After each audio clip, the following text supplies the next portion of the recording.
One. All right, and welcome to a special edition of Hat Trick Sports Talk on a Tuesday morning. We're recording this at 9 o'clock Pacific time. As always, I am joined by Brandon and Shane. Say hi, guys. Hello, everybody. How's it going?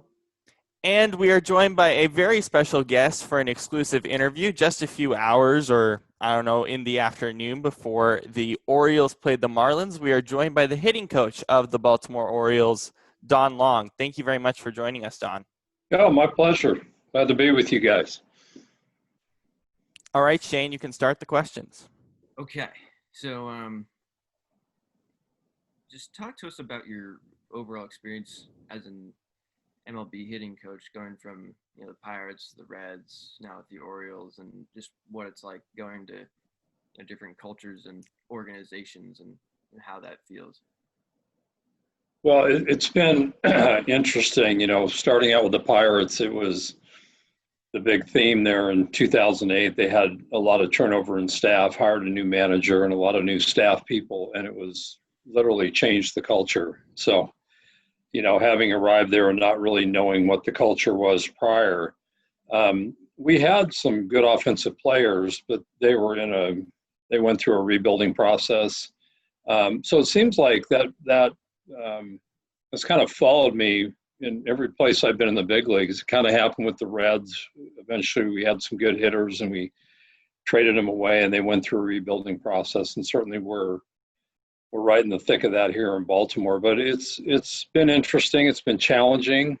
It's in the major leagues in this day and age, guys are getting promoted younger than ever. There's a lot of value in holding on to your prospects, where before you might get a proven major league player in a trade a proven major league player and get 3 prospects in return. Teams are less likely to let go of their prospects because they have a lot of years of control. And so guys are getting promoted sooner than ever before. So the teaching never stops. I mean, guys are still definitely learning at this level. They're not polished by any means. Right. Well, and according to our research, you were the hitting coach for 8 years in the minor leagues for the Phillies. So how is coaching in the minors different than the majors? Well, I had the luxury of, when I was with the Phillies and then with the Braves after I left Pittsburgh, it was kind of a roving coordinator position. So I kind of oversaw the development of all the hitters in the minor leagues. So it was kind of a twofold job. It was not only developing the hitters themselves, but it was really trying to help the coaches develop and learn how to develop a relationship with the players on each individual minor league team. And, quite frankly, it doesn't change a lot. I think when guys first sign and they're starting out, I think it's important to just kind of let them play and get their feet wet, when they're at the rookie level, and see kind of the skill set they bring to the table.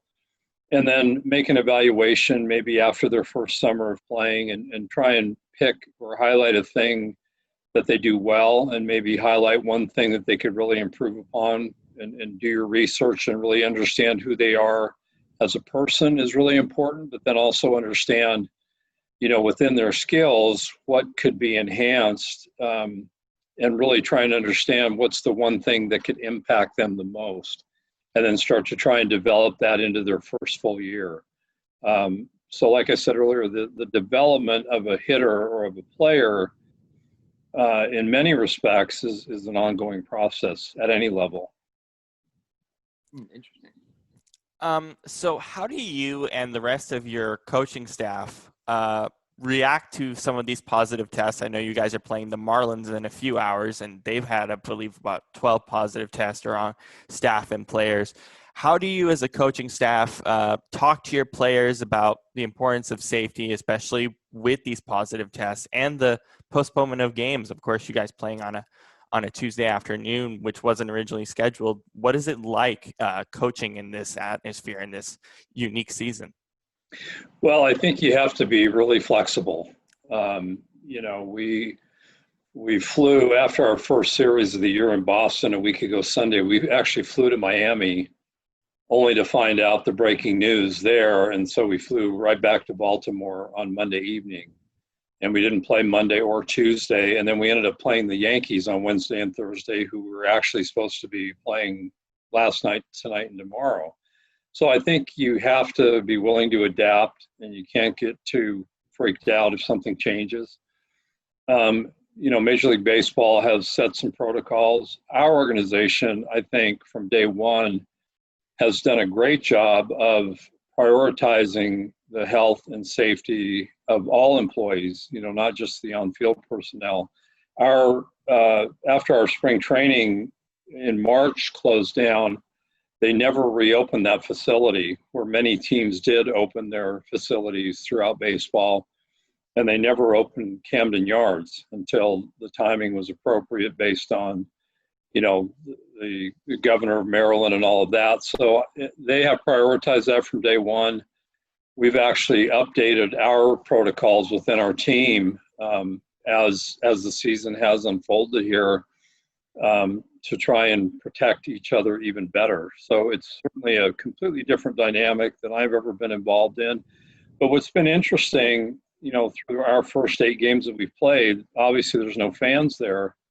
But once you start playing the game, you kind of get lost in the competition of the game. The players do, and they're just out there competing, trying to win. And so certainly we all like to have fans there. They're a very important part of this whole thing. But at the end of the day, you're competing and you're still playing to win. And so from that aspect, it hasn't really been a whole lot different.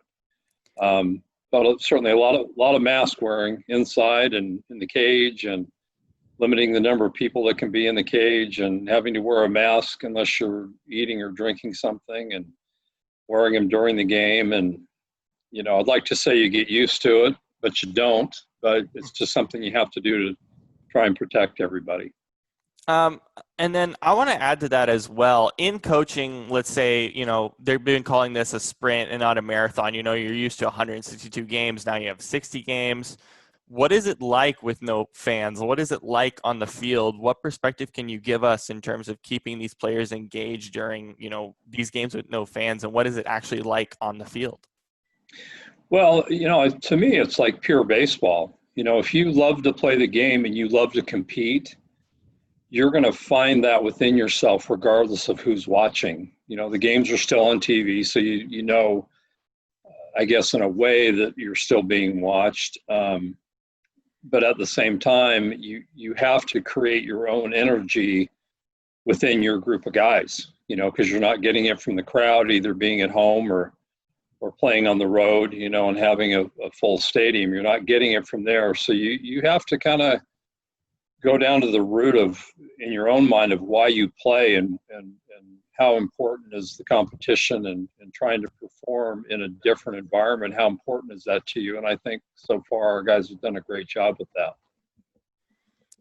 And then in terms of the Astros investigation, this has been something that's been a big topic on our show.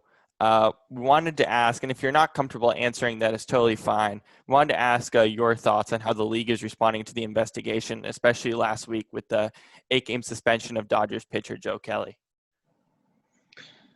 Well, that's a tough one. I think historically, baseball has kind of been able to police itself in that regard. So maybe that's what he thought he was doing.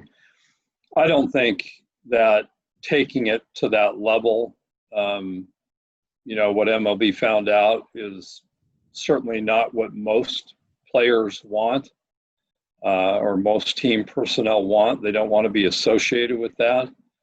So, MLB took a hard line on that, I felt. And, it's certainly impacted what goes on this year with no video room access before or during or after games. It's a space now that's completely off limits. And any, one of our protocols now is when we're on defense and we're not hitting, I'm not on the bench, just to limit the number of people on the bench. And so I'll go into the cage, and the feed that we get for the game, which used to be on an 8-second delay, is now like high angle from behind home plate. So there's no way anything could be deciphered. You can hardly see the game. You can get the audio, but that's certainly one of the ramifications of what went on last year. They don't want to have any opportunity for anybody to be associated with that at all. And I think, that may be going really far in one direction, but I think they're really serious about, cleaning it up and making sure that when you take the field, you're on a level playing field. And I think that's good. Yeah. So, with the new rules that are being put in place for the season, one of the new rules of having a man on second base to open extra innings, have you found yourself going back and teaching bunting or other batting techniques more to your players than in the recent years? As I, as a fan, have been watching it, I've noticed like bunting has seemed to become less and less of a learned skill as the years have gone on. Well, yeah, it's certainly a different age of baseball where it's the fly ball revolution and everybody trying to get the ultimate outcome of hitting the ball out of the ballpark. And, I like a home run as much as anybody else for sure, because it instantly changes the score. But I do believe that a hitter's most productive at bat throughout the course of the season is when he hits a line drive. And the numbers bear that out. Everybody's best production in terms of on-base slugging, OPS, everything else is when they're hitting the ball in a line. So in general, that's our philosophy. To answer your question, we had an extra inning game Saturday night, and I've managed a bunch of years in the minor leagues, but my last year managing the minor leagues was 1998. So certainly this rule wasn't in place. So it was very interesting. From a strategy standpoint, we were the home team. So Tampa started the top of the 10th with a runner on second, and the first hitter hit a deep fly ball to the left. The runner at second tried to tag, and we threw him out at third. So it kind of ended that threat. And then we actually advanced the runner in the bottom of the 10th and did not score. And then in the 11th, we actually did bunt the runner, still a tie game. We did bunt the runner to third and ultimately scored with a 2-out, 2-strike base hit. So it was pretty interesting, and I definitely think it will lead to shortening games, which was the goal. But I think bunting absolutely has a place, and that's a situation right there, because now with a runner at third, you force the defense, the infield defense certainly, to play in, and there's multiple ways to score from third compared to scoring from second. You can score on a balk, you can score on a wild pitch or pass ball, you can score on an error. So certainly it puts a lot more pressure on the defense, and it puts more pressure on the pitcher and catcher, their relationship, because if a pitcher has a good breaking ball or a good split, he's less likely to want to throw it, in the dirt, knowing that the winning run is at third base rather than the winning run being at second base. So I think it changes the game. It was kind of exciting. It was new to me, but I actually really enjoyed it, and probably more so because we came out on the winning end. And have you found that hitters have had to work more on kind of on bunting or getting back into that realm of a mindset for hitting? Well, yeah, I mean, we work every day on in our first round on moving the runner from second to third with nobody out. When you're playing, when your options for a runner to second and nobody out, it really comes from the manager, and we have a sign that tells the hitter, I either want you to try and drive him in, or I want you to hit behind the runner, or you absolutely must move him over. And if you're doing that swinging the bat, you have to have the skill to be able to handle the bat, and you have to know who the hitter is and who he's facing, and is that a good matchup for him to do that. And then as far as the bunt goes, if you absolutely have to have the guy at third, that's probably the best way to go. So that's something that we practice every day. All right. And so throughout your entire career, your coaching career, who are some pitchers, starters, or relievers that you have found the most difficult to prepare for? Well, it's usually the elite guys that I think everybody, has a tough time preparing for. We just had a run where we played the Yankees 2 games. In the first game, we faced Garrett Cole. And then the next night, we faced Jay Happ, who's had a nice career, followed by Blake Snell with Tampa, followed by Tyler Glasnow with Tampa, followed by Yanni Chirinos with Tampa. So we had a 5-game series where we faced, arguably 3 of the 5 were some of the best pitchers in baseball, and Cole, Glasnow, and Snell, and we competed very well against them. Cole is really tough. I saw him a lot when I was in Cincinnati, and he was with Pittsburgh. He's really changed how he pitches. He was more kind of a 2-seam slider or changeup guy. Now he's like a 4-seam fastball up in the zone and throwing 2 different breaking balls. Glasnow just has he's basically a 2-pitch pitcher, but with an elite fastball and breaking ball. He's very good. Scherzer's very difficult. Faced DeGrom a few times over the years. Very, very good. And really those guys are tough to beat because they have stuff and they're very competitive and they're able to command the ball and they really use all their pitches effectively. And so you just have to get yourself in a mindset as a hitter going into the game. This is going to be a tough matchup and I've really got to compete with this guy and make it very difficult. We may not score multiple runs off of him, but we have to make it really difficult for him to get us out. And when you have that mentality as a hitter and you really make them work, I think that's your best shot of trying to beat him. All right. All right. Thank you very much, Don. That was a great interview. We really appreciate your time. Good luck on the game today, and really appreciate it. Again, thank you very much. Yeah, my pleasure. Good to talk to you guys.